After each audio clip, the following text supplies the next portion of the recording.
Would have gone to anyone, and That's right. Philippine Army emerged on top with that 4-set win, 26-24. And Mitch is with our Shakey's best player of the game. Mitch, who do you have with you? Yes, Ian. Our Shakey's best player of the game, Michelle Carolino of the Philippine Army. Michelle, congratulations. Thank you.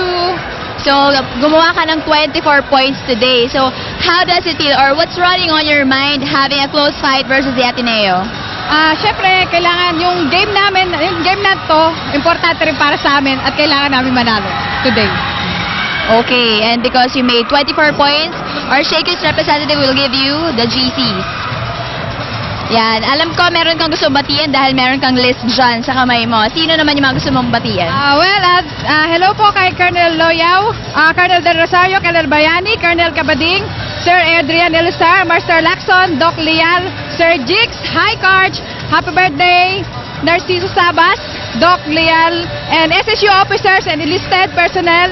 Hi William, and happy birthday Ice and Jem. Thank you. Again, congratulations. Our Shakey's best player of the game, Michelle Carolino. Back to you guys.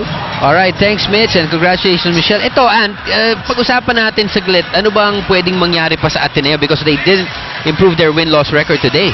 Well, at this point, Ateneo with 3 wins and 6 losses. Currently, pasok naman sila sa Final Four, but I guess the difference would be how the Philippine Navy will perform in their succeeding game. If they do win, then they tie it with Ateneo with 3 wins. So doon natin na makikita kung paano ang mangyayari sa standings natin. Alright, so it's turning out to be an exciting Final Four race, and in behalf of my partner Anne Remulla and Mitch Datuin, this has been Ian Laurel saying keep it here, the best volleyball show in town, your Shakey's V-League.